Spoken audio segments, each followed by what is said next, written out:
Laughter rolled through the hall like waves against the shore. The drums beat fast, voices rose higher, and the air smelled of joy and promise. Then, as if struck by an unseen hand, everything stopped. The talking, the music, even the wind outside seemed to hold its breath. A white figure appeared at the entrance, still as stone, wrapped in silence. Whispers died on tongues as eyes turned. An older woman stood tall, her gown brighter than the bride's, her veil catching the light like fire on water. Her steps were slow but firm, each one echoing louder than the drums that had just fallen silent. Pride moved with her, the kind that carried stories of pain, strength, and something sacred. Gasps filled the hall. Women covered their mouths, men leaned close, eyes wide. Someone whispered, "Is that not the groom's mother?" The question floated through the air like smoke, curling into every corner, touching every ear. No one answered. No one dared. The air grew thick, the laughter of moments before now a ghost that refused to return. At the front, the groom stood frozen. His smile, once wide and proud, turned stiff. His chest rose and fell fast. The sight before him felt wrong, yet he could not move. His mother's gown, so pure, so bold, spoke louder than any word. It was a storm dressed in silk, a message no one could yet read. The bride's hands trembled. Her heart beat faster than the drums that once played for her. She looked down, then up again, unsure if she should smile or hide her face. Around her, the whispers grew sharper, slicing through her thoughts like blades. Her dress felt tighter, her breath shorter. She wanted to ask what this meant, but the answer already hung in the air, heavy, unspoken, waiting. And so, they all stood there, the crowd, the mother, the groom, the trembling bride, caught between joy and fear, between love and something far older. The silence stretched, long and deep, like the pause before a story's twist. The priest held the holy book tightly, but his hands would not stop shaking. His lips moved, yet no word came out. The weight of silence pressed down heavier than the vows that were meant to be spoken. His eyes moved from the mother in white to the young couple standing before him, and even his faith seemed to tremble. From the front row came a low murmur. The elders shifted in their seats, their faces carved with knowing. One leaned close to another and whispered, "There is a story behind this madness." The words crawled through the crowd, feeding the unease that already gripped the air. Every ear strained to catch more, every heart waiting for a truth it feared to know. The groom could no longer stand still. His voice broke through the silence, sharp and desperate. "Mother, why are you wearing that?" The question cut deep, echoing louder than the wedding drums that had once celebrated his joy. His chest rose and fell fast. The answer never came. Only the sound of his own voice lingered, like a wound that refused to close. She looked at him, calm, steady, and unshaken. Her eyes held a quiet storm, one that needed no words. Her hand rose gently to her chest, pressing over her heart as if guarding something sacred. Then, without a sound, she began to walk. Each step was slow, heavy with purpose. Her gown brushed against the ground, whispering secrets that only the ancestors might understand. The crowd leaned forward, caught between fear and awe. Then came another voice, fierce and burning. The bride's mother rose from her seat, her anger cutting through the silence like fire through dry grass. "Is this a wedding or a show of shame?" she cried. Her words rippled through the crowd, stirring old grudges and quiet judgments. Some nodded, some looked away, and some waited for the storm that was about to break. And in that moment, the celebration turned into something else. Not joy, not sorrow, but a story that would be told for generations. The kind that began with vows but ended with whispers. The whispers began small, like the rustle of dry leaves before a storm. Some voices trembled with fear, others with scorn. "She has gone mad," they said. "No mother in her right mind would do such a thing." But then came the softer ones, the ones that carried doubt and wonder. "Maybe it is a blessing in disguise," they murmured. "Maybe this day means more than we understand." The air thickened with confusion, spreading fast, like harmattan dust that blinds both the proud and the humble. The music stumbled, then broke. The singers fell quiet, the flutes lost their tune. But from somewhere deep within the crowd, one drum kept beating, slow, steady, defiant. The sound throbbed like a living heart refusing to stop. Each beat pulled the crowd closer to the mystery before them, holding their spirits in an uneasy rhythm between fear and fascination. Then came a voice, not loud, not soft, but one that carried the weight of truth. It rose above the murmurs, cutting through the silence that followed. Why would a mother wear a wedding gown to her own son's wedding? The question fell heavy, echoing in every chest, leaving no one untouched. Even the wind seemed to hold its breath. Her eyes answered what her lips would not. They were deep wells of story, glistening with tears that spoke of pride, shame, love, and something greater still. Within them lay years untold, the kind of pain only mothers carry in silence. Every glance she gave seemed to hold a secret the world was not yet ready to hear. The crowd leaned forward as if drawn by invisible hands. Children stopped fidgeting. Elders held their walking sticks tighter. Even the birds above quieted. The moment stretched long and heavy, like the space between lightning and thunder. Time itself seemed to bow before her, before the woman in white whose story had just begun to speak through silence. The voice of the storyteller softened like wind before rain. To understand this day, it whispered, we must return to where it all began.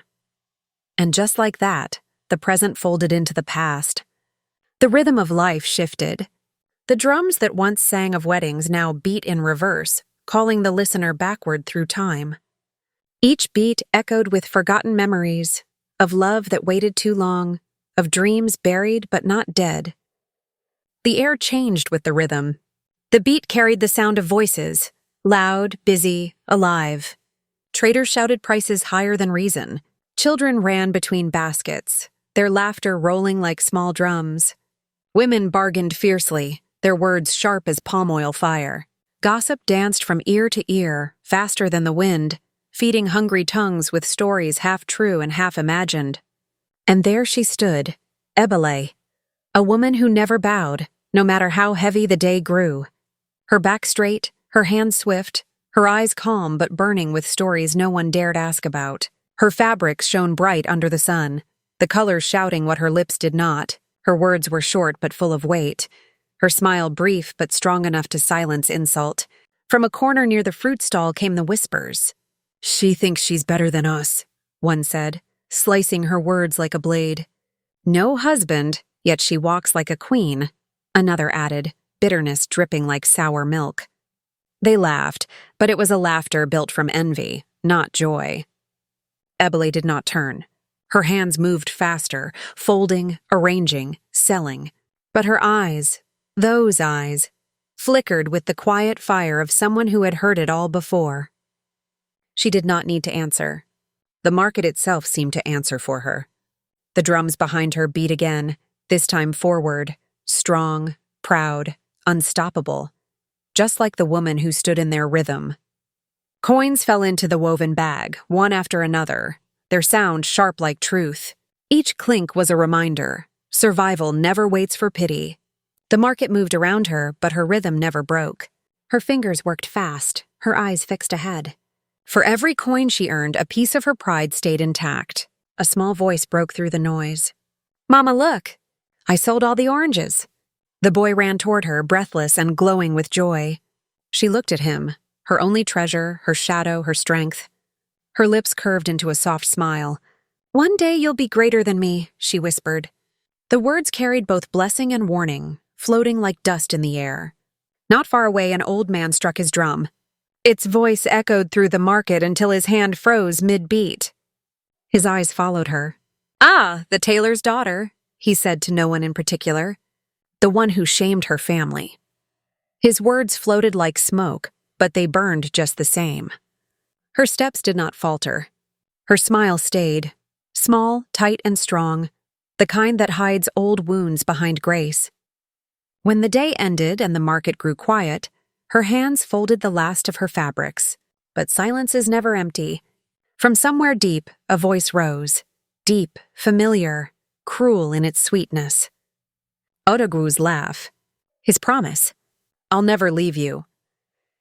The sound of it once made her heart dance, but now it only reminded her that promises dry fast under the sun, like rain that never returns. The memory shifted again, her father's voice loud and sharp as thunder, his hand striking her cheek, neighbors whispering from behind doorways. "You've brought shame to my name," he roared as she walked away, one hand on her belly, her eyes fixed on the road ahead. That night, under the cold watch of the moon, she made a vow. Her hands pressed against her swollen belly, her voice steady even as tears glistened on her face.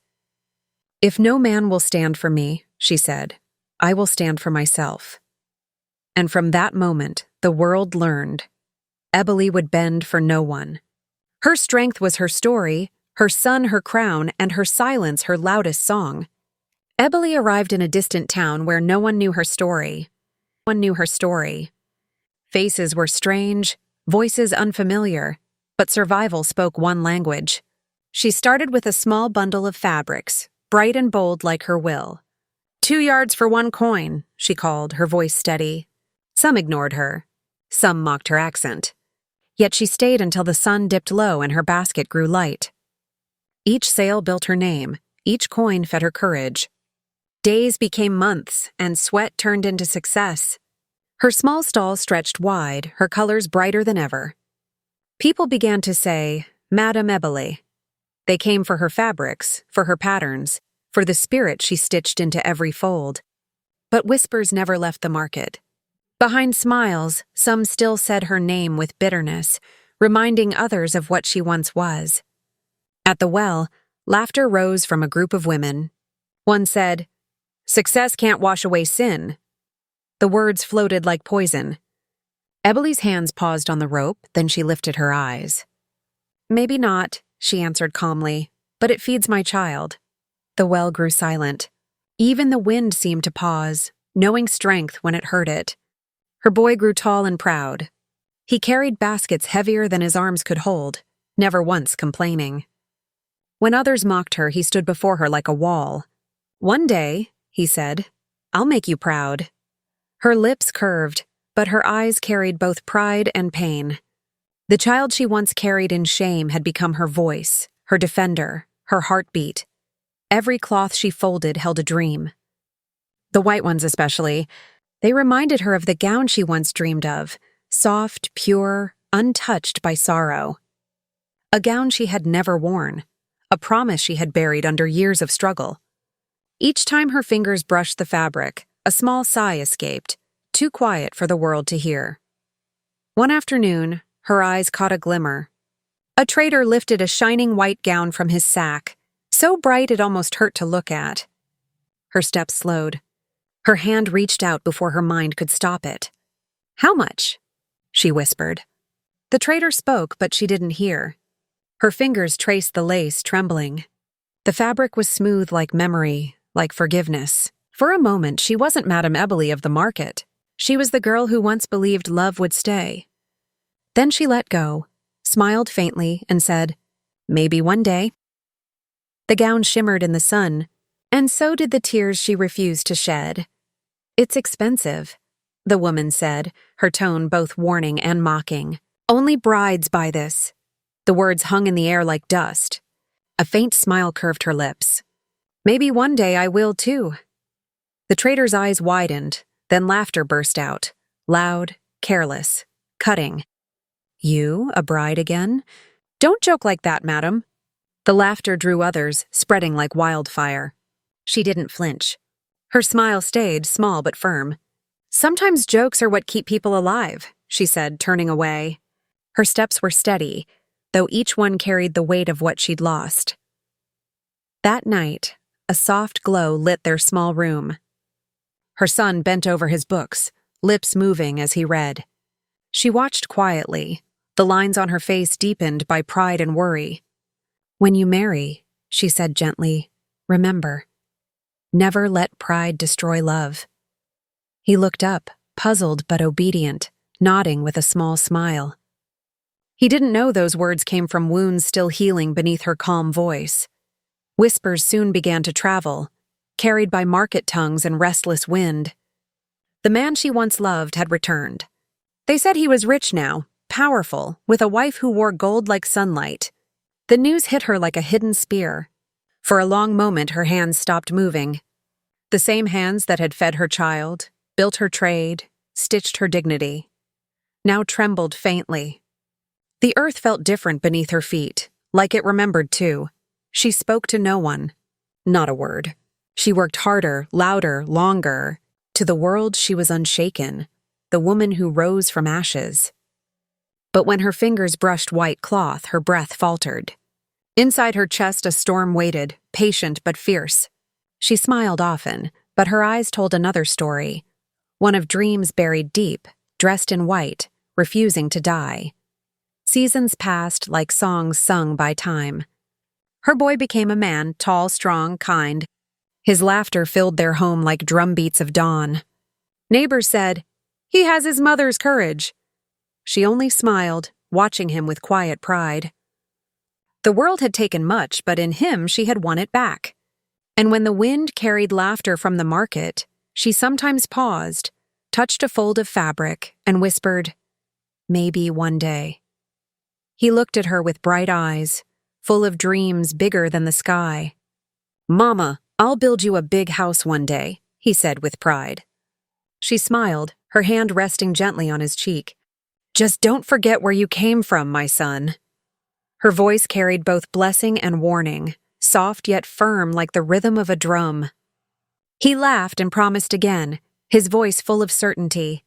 She watched him walk away, her heart swelling with a quiet joy that words could not hold. "At the well," the women whispered. "Ebony has no husband because her son already fills that space," one said, shaking her head. Another chuckled, pretending pity. Their laughter floated through the air, but when she passed by, she smiled. "My joy doesn't need a man's name," she said lightly, her tone calm and proud. They fell silent, for her confidence carried more weight than their gossip. She walked away, her back straight, her spirit untamed. They were a world of two. They ate together, prayed together, argued until the air was thick, and always made peace before the sun disappeared. Every laughter, every struggle, every shared meal stitched their bond tighter. No stranger's love could enter her heart. It already belonged to him. To her, he was son, friend, and protector. The emptiness she once knew had long been replaced by his presence. But the night was never blind. Sometimes, as the lamp flickered and his head bent over books, she watched in silence. "May your light never dim," she whispered, her words brushing against the air like a secret prayer. Yet beneath her smile, something ached, a quiet hollow she could never confess. In giving all her love, she had left no room for her own heart to breathe. Then came a day that broke the rhythm. He walked in, smiling shyly, his hands restless, his voice trembling with excitement. "Mama, I found the one I want to marry." The words were gentle, yet they struck like rain on dry earth, soft, but enough to crack the soil. She froze for a heartbeat, her smile uncertain. Then she laughed, bright and proud. "Ah, my son, that is good news." The neighbors clapped, the air filled with cheers, and she stood among them, glowing like the proud mother everyone believed her to be. But when the noise faded and night returned, her hands trembled as she folded his clothes. Her eyes glistened with the weight of something unspoken. "So soon?" she whispered into the quiet room. Her smile lingered, but it carried the taste of rain before a storm, calm on the surface, heavy underneath. He came home with a shy smile and a gentle voice beside him. "Good afternoon, Mama," the girl said, her tone soft like morning rain. Ebony studied her quietly, her eyes sharp but warm. Then a small smile touched her lips. "You have kind eyes," she said slowly. "You'll make him happy." The girl bowed her head, gratitude shining through her modest smile. The air felt lighter that day, as though something beautiful had just entered their home. Days rolled into weeks, and laughter became a new rhythm. The two women worked side by side, their voices blending like songs from the same drum. They traded jokes while cooking, argued over spices, and teased each other until the market women began to whisper. Maybe this girl is my second daughter, Ebeli said one day, her face glowing with pride. The neighbors laughed, saying, "That one has truly found peace again." And indeed, for the first time in years, Ebeli's heart felt full, not from gain, but from shared warmth. One afternoon, at the city market, Amaka lifted a white gown from a trader's stall. The fabric shimmered like early dew. "Mama, try it on. You'd look beautiful in it." Ebeli threw her head back in laughter, waving her hand. "Leave me, child. Those days are gone." Her voice carried amusement, but her eyes lingered a moment too long on the gown. Later, when no one was watching, she tried it on. Just for fun, she told herself. But when she looked into the mirror, her laughter fell silent. The reflection stared back, not the woman who had endured storms, but the girl who once dreamed beneath the stars. The gown fit her perfectly, as though time itself had been waiting to dress her once more. That night, sleep refused to come easily. Her thoughts drifted toward the moonlight spilling through her window. "If only I had worn one. Just once," she whispered to the quiet room. The memory of the gown clung to her like perfume that refused to fade. When dreams finally claimed her, they carried her into a world made of gold and song. She walked down an aisle filled with cheering voices, her heart light, her smile wide. Every drumbeat called her name. Every step felt like a promise fulfilled. She woke before dawn, her chest rising fast, her heart echoing that same rhythm. "Maybe it's not too late," she said softly, her voice trembling between fear and hope. And outside, as if the world had heard her, the first rooster crowed. The days grew heavy with preparation, but Ebeli's laughter no longer filled the air. Smiles came slowly, as if borrowed from someone else, and her hands moved tirelessly through endless chores. She spoke little, her energy spent keeping the house in order while her heart quietly stirred with a longing she could not name. At the market, her voice hummed faintly, carrying old love songs that made even the fishwives pause mid-haggle. "Is she getting married again?" someone teased. She lifted her head, a small smile touching her lips. "Who knows what tomorrow brings?" she said, her words carrying both playfulness and a secret weight.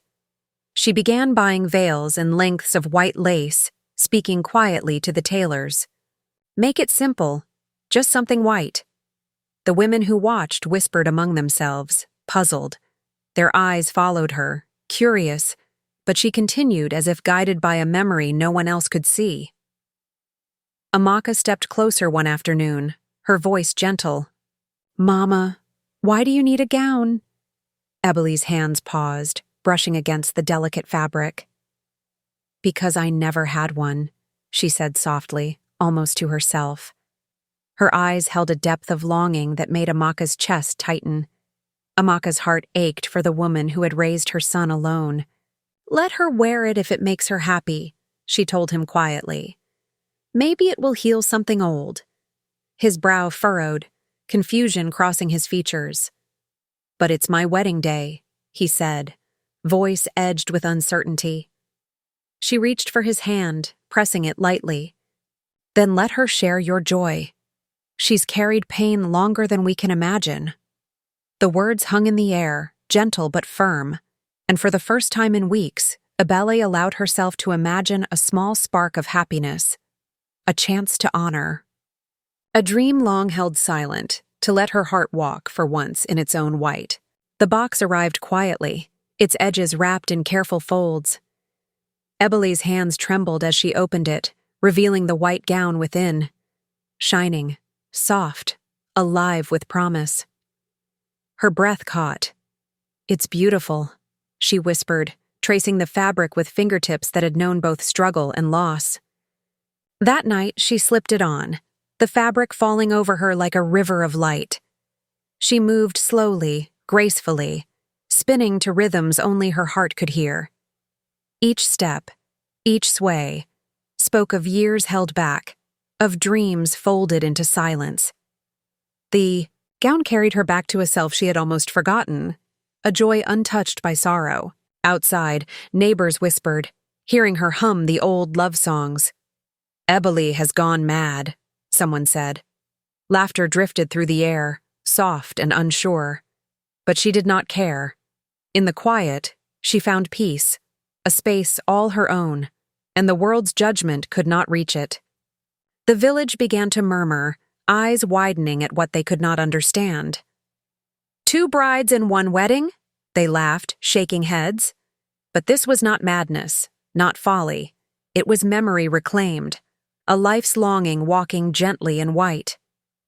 As dawn broke before the wedding, she folded the gown carefully, whispering, "Tomorrow I will wear it." Not to steal joy, but to return it. The words held a power older than the village itself, a promise stitched in patience and pride.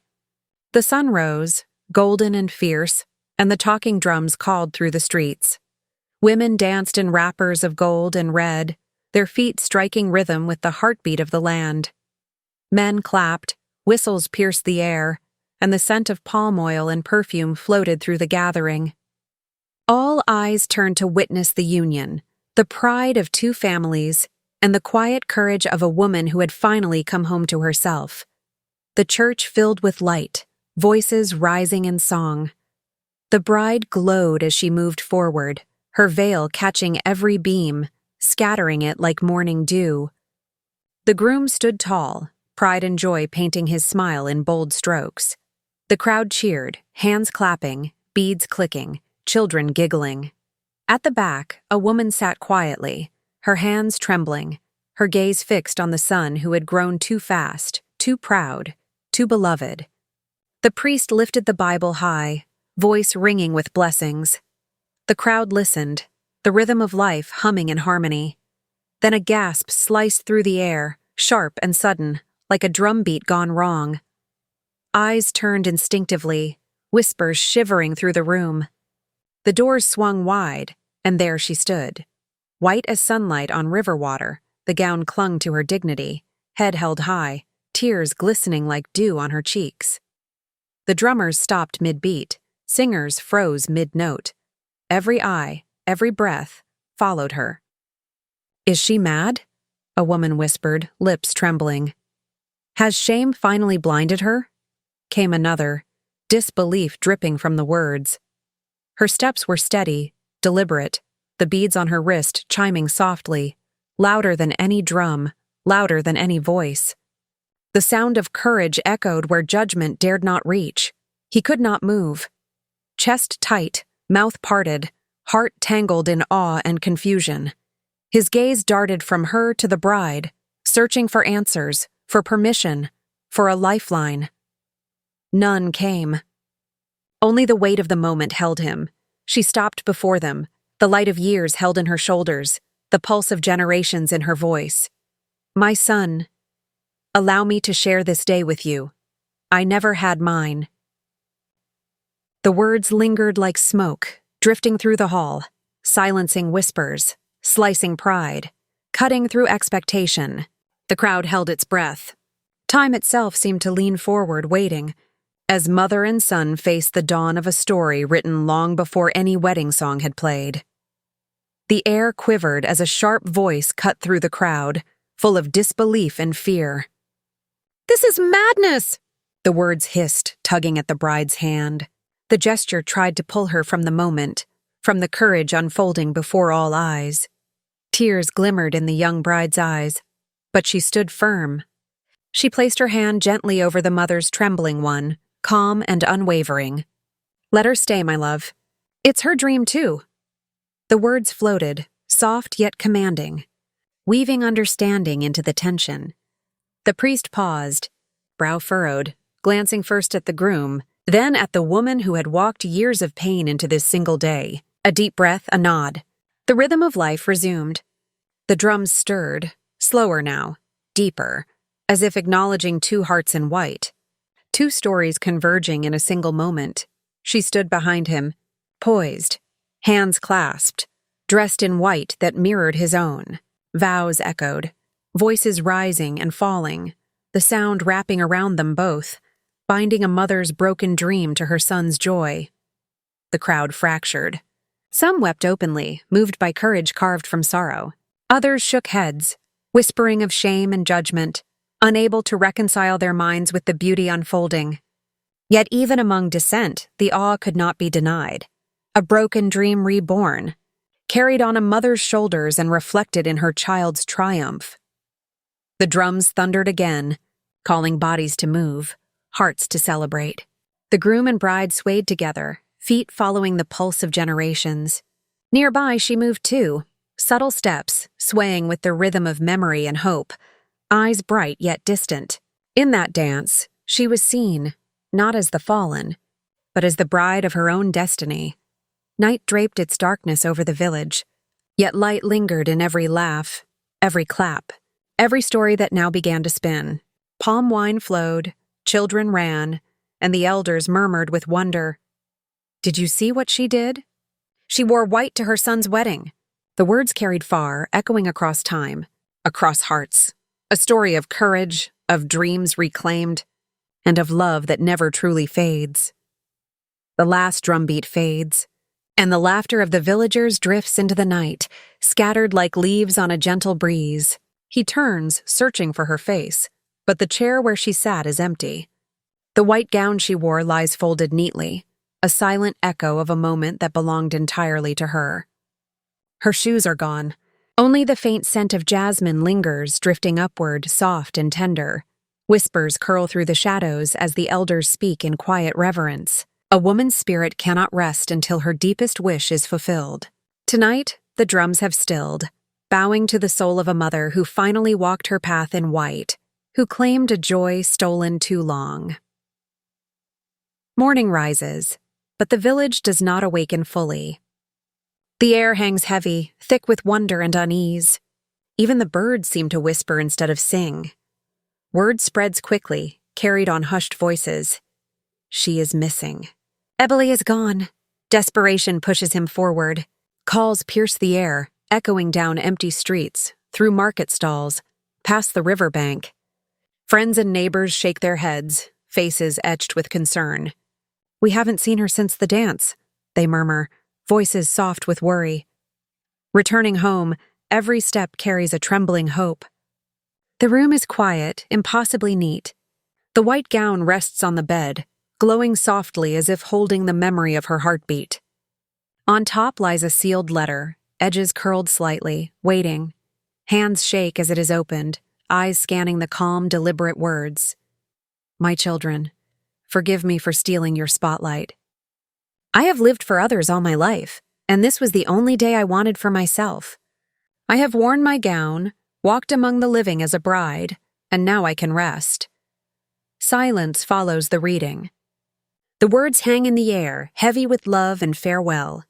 The village exhales collectively, understanding the quiet triumph of a woman who dared to claim her own story, even if it meant vanishing from the world she knew.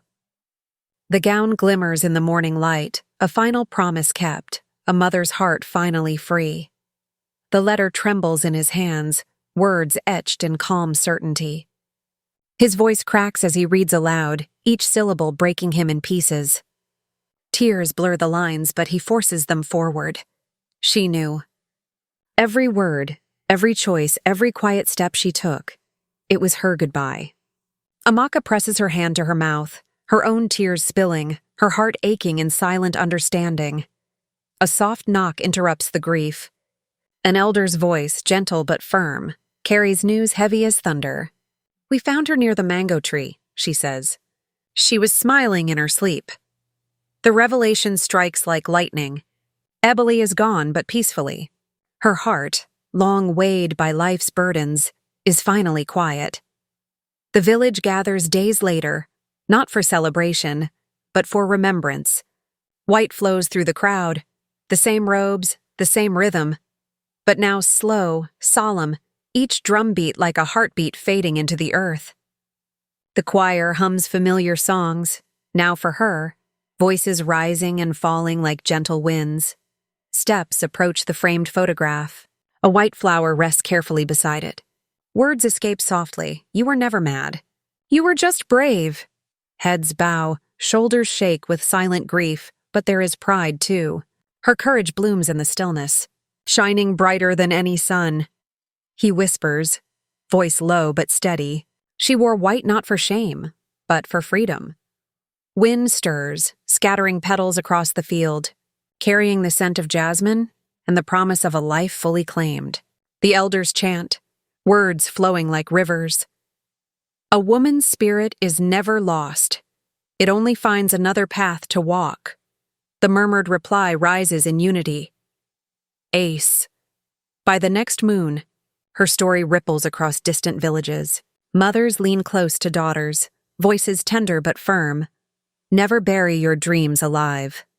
And in every wedding thereafter, one woman wears white, a quiet homage, a whispered echo of the mother who dared to walk in her own light and claim the day she was always owed. The drums fall silent. The crowd breathes in a pause that feels endless, as if the earth itself holds its breath. Then a calm voice rises, firm and warm, carrying over the stillness. In our land, dreams do not die. They wait, patient as the moon, until courage calls them back to light. The words settle on every ear, weaving truth into hearts. Ebeli's journey unfolds like a river carving valleys through stone. She was mocked, pushed aside, and her name whispered with scorn. Yet she chose love over fear, action over shame. Her gown was not madness. It was her crown, shimmering with the weight of a lifetime's longing. A mother gives all, youth, pride, peace, asking nothing in return. She bends to the needs of others, folds herself small to hold her children safe. Yet even a mother carries dreams tucked quietly in her chest.